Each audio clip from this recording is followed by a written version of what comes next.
नमस्कार, मैं सौरभ कुमार आपका स्वागत करता हूं अपने यूट्यूब चैनल गूगल दरबार में। जैसा कि इससे पहले मैंने वीडियो जारी किया था, उस वीडियो में आपको मैंने राजनीतिक मुद्दों पर चिंतन की बात कही थी, एक स्वस्थ चिंतन की बात कही थी, बिहार के भविष्य के बारे में चिंतन की बात कही थी। और ख़ास करके मेरा जो वीडियो होता है वह बिहार के युवाओं के को ध्यान में रखकर बनाया जाता है। और यहीं इसमें इस बात की तरफ इशारा रहता है, या चिंतन का मेन उद्देश्य जो होता है वो ये होता है कि रोज़गार जो है बिहार का सबसे बड़ा समस्या है, बेरोज़गारी, रोज़गार नहीं मिलना। तो इस विषय पर हम आज बात करेंगे, चूँकि हमारे वीडियो का थीम है कि नीतीश जी यदि 2020 और से 25 यानी कि इस बार का इलेक्शन का चुनाव यदि वो जीतते हैं तो फिर युवाओं के लिए वो क्या कार्य करने वाले हैं। किसी एक फैक्टर पर हमारा ये चर्चा निर्धारित रहेगा या फिक्स रहेगा, ठीक है। तो आप कहेंगे कि भाई ये आप कैसे कह सकते हैं कि आने वाला 5 साल कैसा रहेगा, ये तो एक अनुमान है, गलत भी हो सकता है। नहीं, गलत हो सकता है, भगवान करे मेरा अनुमान गलत हो जाए और इसके विपरीत वो काम करे, अच्छी बात है, लेकिन अनुमान भी लगाया जा सकता है, ठीक है। सबसे महत्वपूर्ण ये है कि पिछले 15 साल की इनकी कार्यप्रणाली, इनकी कार्य क्षमता और इनकी इच्छा शक्ति, इन सभी चीज़ों को यदि आप देखिएगा तो आप एक बेहतर अनुमान आप एक अच्छा अनुमान लगाकर बेहतर निष्कर्ष पर पहुंच सकते हैं, ठीक है। तो इस आधार पर हमने इसका एनालिसिस किया है, काफ़ी मैंने रिसर्च भी किया और उसके बाद में आज आपके बीच आया हूँ। 15 साल से नीतीश जी का सरकार रहा। 15 साल में युवाओं के प्रति, युवाओं को क्या चाहिए? युवाओं को शिक्षा चाहिए, रोजगार चाहिए, मुख्य तो यही है। शिक्षा और रोजगार की संभावनाएं बिहार में, शिक्षा का और रोजगार का, दोनों का, बिहार में नाम मात्र का भी परिवर्तन नहीं हो पाया है इनके आने से। आप बताइए कोई ऐसा इंजीनियरिंग कॉलेज आया हो, बनवाए हो, या कोई ऐसा परिवर्तन किया हो। मैं तो पार्टिकुलर किसी कॉलेज, यूनिवर्सिटी या इन सभी विषयों पर नहीं चर्चा करना चाहता हूँ। आप सोचिए कोई ऐसा इनका पॉलिसी, कोई ऐसा कार्य जिससे कि बिहार की शिक्षा के क्षेत्र में एक क्रांतिकारी परिवर्तन हुआ, ऐसा कुछ नहीं है। इससे साफ झलकता है कि इनके माइंड में कोई विजन ही नहीं है युवाओं के लिए। मैं बात बार बार कह रहा हूँ, युवाओं के लिए। ये साइकिल योजना, छात्रवृत्ति योजना जो कि मैट्रिक पर मिलता है, मैट्रिक के रिजल्ट पे मिलता है, इंटर के रिजल्ट पर मिलता है, ये तो साक्षरता को बढ़ाने के लिए है। लेकिन जो युवा पढ़ लिख कर ऊपर आ रहे हैं, जब वो एक जिम्मेवार व्यक्ति बनने की लाइन, कतार में जब खड़ा होते हैं, तो उस समय उसके पास कोई ऑप्शन बिहार में नहीं नज़र आता है। क्या करें? यूँ समझिए कि आप ट्रेंड होकर, आप पढ़ लिख करके जब आप समाज के लिए कुछ करने चलते हैं तो आपके पास अवसर ही नहीं होता है। तो ये सबसे बड़ी समस्या है और इन समस्या पर सुशासन बाबू का कोई नज़र ही नहीं है। शिक्षा की बात रही, रोजगार की बात करें तो देखिए, रोजगार दो तरह से मेनली मोटे मोटी तौर पर मिल सकता है बिहार में। ये फर्स्ट में तो है सरकारी जॉब, जिसे आप पब्लिक सेक्टर का कह सकते हैं, और दूसरा है प्राइवेट सेक्टर, यानी कि कोई प्राइवेट जॉब या नौकरी या व्यवसाय, आप इन सभी चीज़ों में जा सकते हैं। तो हम सरकारी जॉब की पहले बात कर लेते हैं कि सरकारी जॉब, यानी कि इनके 15 साल में अभी तक सरकारी जितने भी वैकेंसीज आए हैं, कुछ वैकेंसीज को छोड़ दो, 15 साल बहुत बड़ा ड्यूरेशन होता है, बहुत बड़ा काल होता है। इस बीच में गिने चुने वैकेंसी आए हैं, कोई भी रहता तो वो आता, लेकिन इनके टाइम में 80% वैकेंसीज ऐसे आए जिनके बारे में पता ही नहीं चला कि कहाँ से जारी हो रहा है, कौन जारी कर रहा है। और ये सारे वैकेंसीज कॉन्टैक्ट बेसिस पर होते थे और सीधे पर्टिकुलर पर्सन के पास इसकी इन्फॉर्मेशन जाती थी कि आप इसके लिए 3 साल का एग्रीमेंट है, आप इसके लिए 1 लाख रुपया दें, 2 लाख रुपया दें, 5 लाख रुपया दें, आपको इस जॉब पर नियुक्त किया जाता है। क्या मैं गलत अगर बोल रहा हूँ तो आप बताइएगा, ऐसा आया है कि नहीं आया है, आपकी जानकारी में है कि नहीं है। तो ऐसी वैकेंसीज आई, अधिकतर वैकेंसीज ऐसी ही आई, गुप्त रूप से वैकेंसी आई। डिपार्टमेंट ही वैकेंसी निकाल देती है और उसके पीछे अपना एजेंट पाल देता है, और वो एजेंट लोगों के कानों तक पहुंचता है, उनके पास जिनके पास पैसा। ठीक है, 5-10% वैकेंसीज ऐसे हैं जिसको वो उस तरह नहीं निकाल सकते, उनकी मजबूरियां हैं। अब आप एसएससी की वैकेंसी, बिहार एसएससी की बात कर रहे हैं, सचिवालय सहायक की बात कर रहे हैं, दरोगा की बात कर रहे हैं, बिहार पुलिस की बात कर रहे हैं, ऐसी वैकेंसीज को वो उस तरह से नहीं निकाल सकते हैं। लेकिन जो खास करके ऑफिशियल, जैसे ब्लॉक के लेवल पर हुआ, या ब्लॉक में काम करने वाले क्लर्क की बात हुई, या असिस्टेंट एग्जीक्यूटिव कंप्यूटर ऑपरेटर की बात हुआ, ऐसे वैकेंसीज को संगठित तरीक़ा से ये कभी नहीं निकाल पाए। ये एक बहुत बड़ा खेल है। ठीक है, और इस पर ख़ास तौर से मैं यहाँ की प्रशासन और सरकार से आग्रह करूँगा इस वीडियो के माध्यम से कि इन सभी चीज़ों में सुधार की ज़रूरत है और आपको ध्यान देने की ज़रूरत है।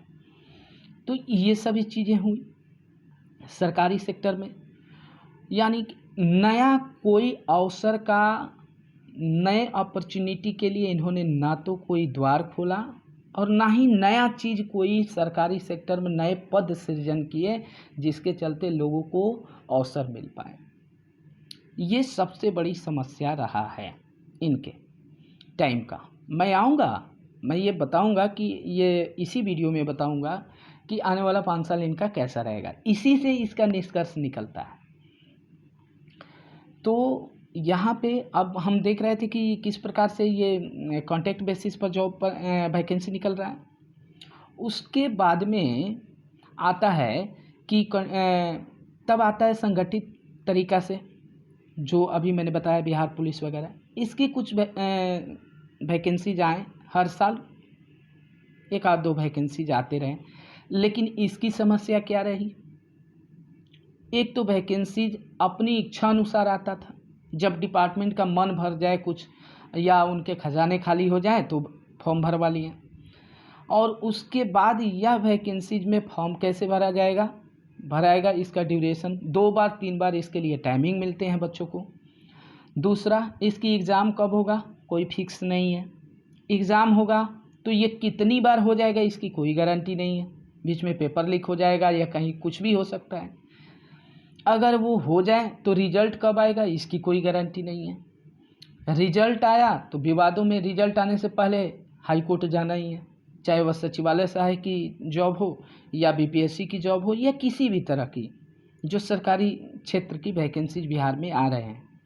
तो ये तमाम प्रकार की समस्याओं से ग्रसित रहा नीतीश जी का ये सरकारी वैकेंसीज पिछले 15 साल में।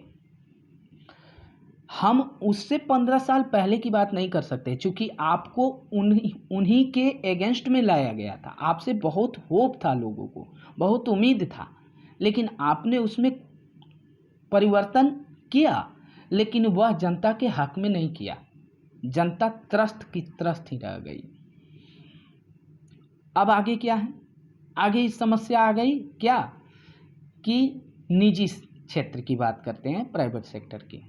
आप मुझे बताइए, एक भी उद्योग इनके समय में आया हो, कोई बड़ा सा इंडस्ट्री आकर के बिहार के किसी भी डिस्ट्रिक्ट में और यहाँ के लोगों को व्यापक रोजगार दिया हो? है क्या ऐसा कोई उद्योग आया है 15 साल में? क्या ये सच में आ ही नहीं रहा है या लाना ही नहीं चाहते हैं ये लोग? यहीं पर होता है राजनीतिक इच्छा शक्ति। इनकी इच्छा ही नहीं है कि बिहार में ऐसा कुछ हो। यदि आप में ये इच्छा नहीं है तो आपको पद पर रहने का कोई अधिकार नहीं है। मैं थोड़ा सा अपने मुद्दे से हटकर थोड़ा सा एक एनालिसिस देना चाहूँगा कि दोस्तों, बेरोजगारी एक ऐसी समस्या है जो झेलता है वही समझता है। अगर एक व्यक्ति को रोजगार मिल जाए तो उसके जीवन से की जुड़ी हुई तमाम समस्या का ही समाधान हो जाता है। पूरे राज्य का कायाकल्प होता है, पूरे राष्ट्र का कायाकल्प हो जाता है।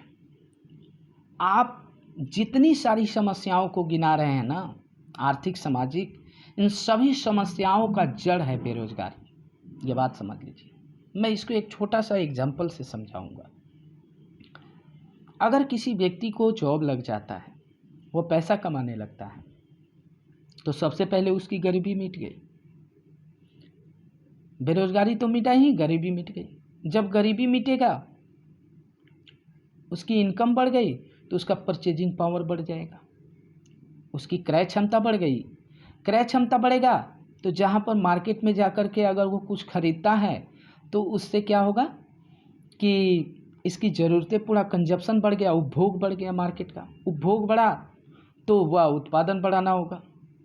उपभोग, जब हम किसी चीज़ को उपभोग करने लगते हैं तो डिमांड बढ़ जाता है, मांग, मार्केट में मांग बढ़ेगा तो भाई उत्पादन, कंपनी तो उत्पादन करेगी ही, उत्पादन बढ़ जाएगा। उत्पादन बढ़ेगा तो सरकार का इनकम बढ़ेगा, सरकार का इनकम जीडीपी इंक्रीज कर जाएगा, देश विकसित हो जाएगा। देखिए कैसे तार है जुड़ा हुआ, और इस वायर को कहाँ से नष्ट किया जा रहा है? मूल रूप से जो जड़ है उसी को ही नहीं बनाया जा रहा है। अगर प्रत्येक व्यक्ति सक्षम हो जाए तो बिहार और भारत को विकसित होने से कोई नहीं रोक सकता है। अब मैं बात कर रहा था, तो इन सभी चीज़ों का क्या ऐसे समझने वाले लोग क्या सरकार के पास नहीं है? है। इतने आईएएस ऑफिसर बैठे हुए हैं, इतने पढ़े लिखे लोग बैठे हुए हैं। यह कहीं ना कहीं पॉलिटिकल साजिश है बिहार के साथ। यदि नेता चाहे, मंत्री चाहे, सीएम चाहे, तो ब्यूरोक्रेसी कभी भी उसको रोक नहीं सकता है उस काम को होने से। उसकी तो इच्छा ही होती है कि ये काम ऊपर सही रहेगा तो नीचे से काम होना बिल्कुल मतलब ज़रूरी हो जाता है। ठीक है। अब इसमें क्या है कि यहाँ पे निजी क्षेत्र में एक भी रोजगार का सृजन का या रोजगार उत्पन्न करने का कोई भी साधन को विकसित करने का काम ये नहीं किया है। तो ज़रा सोचिए, जो आदमी 15 साल में इस तरह की एक्टिविटी अपनाए रखा रोजगार के प्रति, युवाओं के प्रति, क्या आने वाला 5 साल कुछ ऐसा जादू होने वाला है क्या कि हमारे युवाओं को, हमारे दोस्तों को, हमारे छात्रों को कुछ ऐसा मिलने वाला है जिससे कि उनका जीवन एकदम बदल जाएगा? मुझे तो ऐसा नहीं लगता है। तो इस अनुमान पर अभी हाल फिलहाल में मैंने एक प्रेस में उनका प्रेस जारी हुआ था, जिसमें नीतीश जी ने बताया था कि उनका एजेंडा क्या है इस बार का। अभी जदयू का आप जा कर के न्यूज़ देखिए, सर्च कीजिए। उनका एजेंडा है कि इससे पहले के चुनाव में उन्होंने 7 निश्चय योजना लेकर आया था, जिसमें हर घर नल का पानी पहुंचेगा, बच्चियों को यानी कि जो गर्ल्स स्टूडेंट है या महिलाएं हैं उनकी सुरक्षा होगा। गर्ल्स स्टूडेंट का जो गैप, स्कूल में गैपिंग है यानी कि एडमिशन कम है, उसको सही किया जाएगा। उसको सही करने के लिए ये छात्रवृत्ति योजना चलाएंगे, पोशाक योजना चलाएंगे, साइकिल योजना चलाएंगे। बिल्कुल ठीक है, ये भी होना चाहिए। इस प्रकार की तमाम प्रकार की 7 ऐसे स्टूडेंट क्रेडिट कार्ड उसमें था। ठीक है। ये जितने इनकी 7 निश्चय योजना को आप पढ़ेंगे, उस 7 निश्चय योजना में कहीं भी उद्योग, कहीं भी रोजगार और कहीं भी बिहार को प्रगतिशील बनाने का एक भी ऐसा एजेंडा इनका नज़र नहीं आता है। ये ऐसा समझो कि कोई आदमी असहाय बैठा है, बस उसको जिंदा रखने का ये योजनाएं हैं। कोई प्यासा है और उसके मुंह में क्या किया जा रहा है कि थोड़ा थोड़ा पाइप से पानी पिलाया जा रहा है। ऐसा कोई विजन ही नहीं है, ऐसा कोई एजेंडा ही नहीं है, ऐसा कोई स्ट्रैटेजी, पॉलिसी ही नहीं है इनके पास जो कि बिहार को उछाल दिला सके। इसमें नो डाउट कि नीतीश जी जब पहली बार आए थे तो बिहार ने उनकी इच्छा शक्ति का, बिहार ने उनके कार्यशैली का, बिहार ने उनकी कार्य क्षमता का वो रूप देखा कि कितनी बड़ी क्रांति बिहार में आया और बिहार ने उस समय भारत ही नहीं विदेशों में जाकर बड़े बड़े अवार्ड लेते थे और विदेशी लोग यहाँ घूमने आते थे कि एक पिछड़ा राज्य इतना प्रगतिशील कैसे हो गया। आखिर ऐसा क्या हुआ कि ये बीच में ही ये विकास की गाड़ी इतनी स्लो हो गई, निष्क्रिय हो गई कि ये अब काम करने की इच्छा ही खो दी है। क्या हम लोगों को इंतजार करना चाहिए कि ये व्यक्ति जिस दिन काम करेगा उस दिन हम लोग काम करेगा तो बिहार विकास होगा? क्या बिहार में एक भी ऐसा व्यक्ति नहीं है जो बिहार का नेतृत्व कर पाए? ऐसा क्यों हुआ, कैसे हुआ? इन सभी विषयों पर सोचने की जरूरत है। तो इनकी 7 निश्चय योजना जो है, उसी 7 निश्चय योजना को इन्होंने बताया है कि आगे 5 साल तक मैं इसका पुनर्रक्षण और अनुरक्षण करूंगा। देखिए, ये सब शब्द साधारण आदमी की समझ से परे होता है। पुनर्रक्षण और अनुरक्षण का मतलब हुआ कि हमने जो काम 15 साल में किए हैं बस उसी की देखरेख करूंगा, कोई नई चीज नहीं करूंगा। मैं कोई नया चीज नहीं होगा। न बिहार में उद्योग लगेंगे, इनके एजेंडा में है ही नहीं वो।